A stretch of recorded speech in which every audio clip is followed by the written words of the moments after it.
श्री नमोस्तु वर्धमानाय सूत्र। नमोस्तु वर्धमानाय स्पर्धमानाय कर्मणा तज्जया वाप्त मोक्षाय परोक्षाय कुतीर्थीनां येषां विकचार बिंदराज्या ज्यायः क्रमकमलावलिं दधत्या सदृशैरिति संगतं प्रशस्यं कथितं सन्तु शिवाय ते जिनेन्द्राः कषाय तापार्दित जंतु निर्वृत्तिं करोति यो जैनमुखाम्बुदोद्गतः सशुक्रमासोद्भव वृष्टिसन्निभो दधातु तुष्टिं मयि विस्तरो गिराम। जो कर्म गण से स्पर्धा यानी के मुकाबला करते हैं, अंत में जिन्होंने कर्मगण पर विजय पाने द्वारा मोक्ष प्राप्त किया है, वह जो मिथ्या दर्शनियों को परोक्ष है यानी के प्रत्यक्ष नहीं, बुद्धिगम्य नहीं, उन श्री वर्धमान स्वामी यानी कि महावीर देव को मेरा नमस्कार हो।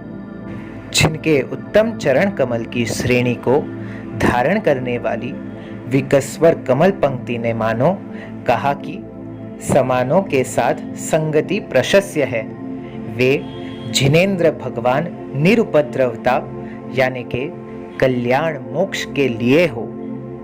कषायों के ताप से पीड़ित प्राणियों को जिनेश्वर भगवान के मुख रूपी बादल से प्रकटित ज्येष्ठ मास में हुई वृष्टि के समान जो वाणी का विस्तार यानी के समूह शांति करता है, वह मुझ पर अनुग्रह करे। नमोस्तु वर्धमानाय स्तुति को सबके साथ में और उच्च स्वर में बोलने का हेतु क्या है?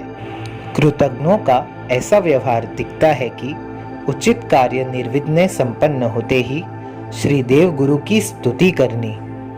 लोक में भी व्यवहार है कि राजा शत्रु पे जय करके आता है तब, और समाज में विवाहादिक आनंद व्यक्त करने के लिए वाजिंत्रों बजाते हैं, ऊंचे स्वर में गाना नृत्य होते हैं।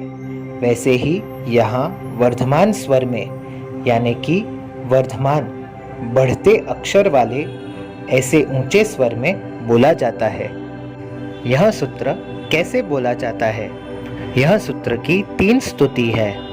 गुरु भगवंत के विनय के लिए पहली एक स्तुति गुरु भगवंत बोलते हैं और बाकी फिर बाद में सब साथ में 3 स्तुति बोलते हैं। और पक्षी आदि प्रतिक्रमण में गुरु का विशेष बहुमान के लिए गुरु भगवंत 3 स्तुति बोलते हैं और उसके बाद सभी लोग साथ में 3 स्तुति बोलते हैं। साधु भगवंत और श्रावकों को नमोर्हत और नमोस्तु वर्धमानाय, जबकि साध्वी जी महाराज और श्राविकाओं को संसार दावानल बोलने का क्या कारण है?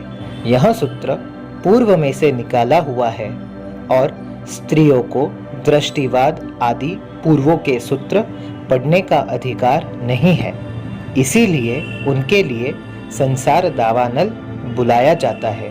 स्त्रियों को दृष्टिवाद आदि सूत्रों पढ़ने का अधिकार क्यों नहीं है? दृष्टिवाद आदि सूत्रों में विद्या के बहुत सारे अतिशयों और सर्व काम का वर्णन है।